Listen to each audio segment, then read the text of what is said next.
দেশের দক্ষিণ পূর্বাঞ্চলে 10টির বেশি জেলায় গত 4 দিন ধরে চলছে বন্যা। তাতে সরকারি হিসেবে নিহতের সংখ্যা 18 জন।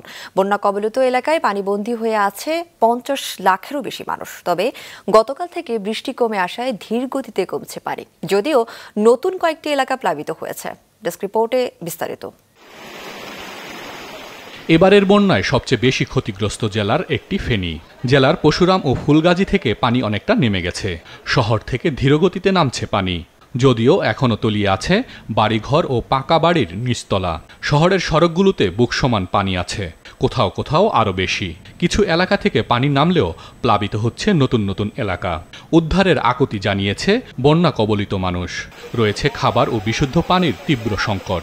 নেই মোবাইল নেটওয়ার্ক, প্রায় পুরো জেলায় নেই বিদ্যুৎ সংযোগ। হঠাৎ করে মনে হয় ঠেলা বাইঙ্গা লেগে গেছে, নেওয়ার পরে মনে হয় কিছুদিনই তারা লইব এমন কোনো সময় পাইছে না। মনে হয় শুধু খালি মোবাইল দিয়েছে তার হাতের এতটুকু, আর অনেক পানি আপাতত নিউট্রালে আছে, মানে আস্তে আস্তে কমতেছে। বাঁধরা ভেঙে গেছে, আমাদের অনেক ক্ষয়ক্ষতি হয়েছে। আমাদের ফসলের জমি, আমাদের গবাদি পশু, আমাদের মাছ সবকিছু তলিয়ে গেছে। আমাদের এলাকার মানুষ খুবই দুর্ভিক্ষের মধ্যে আছে, খুব কষ্টের মধ্যে আছে।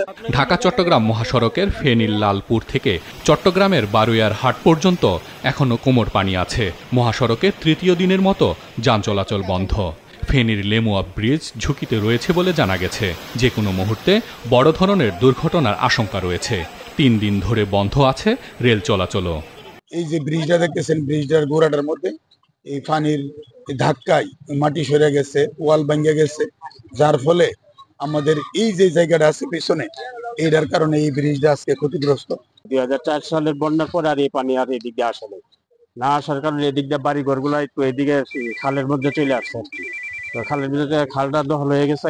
তো এই খালটা উদ্ধার করার জন্য আমি সংশ্লিষ্ট কর্তৃপক্ষের কাছে অনুরোধ জানাই। ফেনী থেকে নেমে যাওয়া বন্যার পানিতে নতুন করে প্লাবিত হচ্ছে নোয়াখালীর সেনবাগ উপজেলার নতুন কিছু অঞ্চল। জেলার 8 উপজেলার বন্যা পরিস্থিতি এখন অপরিবর্তিত আছে। এসব এলাকায় পানিবন্দী 20 লাখেরও বেশি মানুষ। বন্যা কবলিত এলাকায় সরকারের পাশাপাশি খাদ্য ও বিশুদ্ধ পানি বিতরণ করছে বেসরকারি, সামাজিক ও স্বেচ্ছাসেবী সংগঠনগুলো। তবে তা প্রয়োজনের তুলনায় অনেক কম বলে জানিয়েছেন ক্ষতিগ্রস্তরা। যদি এইভাবে 2-5 দিন থাকে তাহলে এখানকার মানুষ না খেয়ে মরতে হবে। আমাদের এলাকায় গতকালকে কিছুটা পানি কমলো, আজকে রাত্রের পর থেকে এখন পর্যন্ত পানিটা স্থিতিশীল আছে। এখন তো খুব সমস্যা আছে, কারণ ফ্যামিলি নিয়ে বাসা বানা, দোকান সবগুলো নিয়ে ব্যবসা খুব একটা খারাপ যাইতেছে। দোকান খুলতে পারিনি, ব্যবসা করুন। নোয়াখালী ও ফেনীর বন্যার পানির চাপের কারণে লক্ষ্মীপুরেও বাড়ছে পানি। প্লাবিত হচ্ছে সদরের মান্দারি, কুশাখালী, চৌপল্লী, দত্তপাড়া, চন্দ্রগঞ্জ সহ নতুন নতুন এলাকা। ডুবে গেছে রামগতি, কমলনগর ও রায়পুরের প্রত্যন্ত অঞ্চল।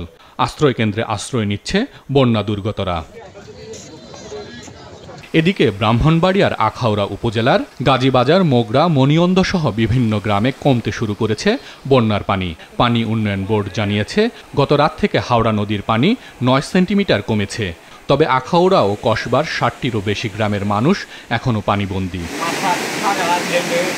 কুমিল্লার গোমতীর বাঁধ ভেঙে বুড়িচং উপজেলার অন্তত 35টি গ্রাম তলিয়ে আছে। চট্টগ্রাম, কক্সবাজার, খাগড়াছড়ি, সিলেট, মৌলভীবাজার ও হবিগঞ্জের অনেক এলাকায় পানি রয়েছে। হাসান মেহেদী, মাছরাঙা নিউজ ডেস্ক।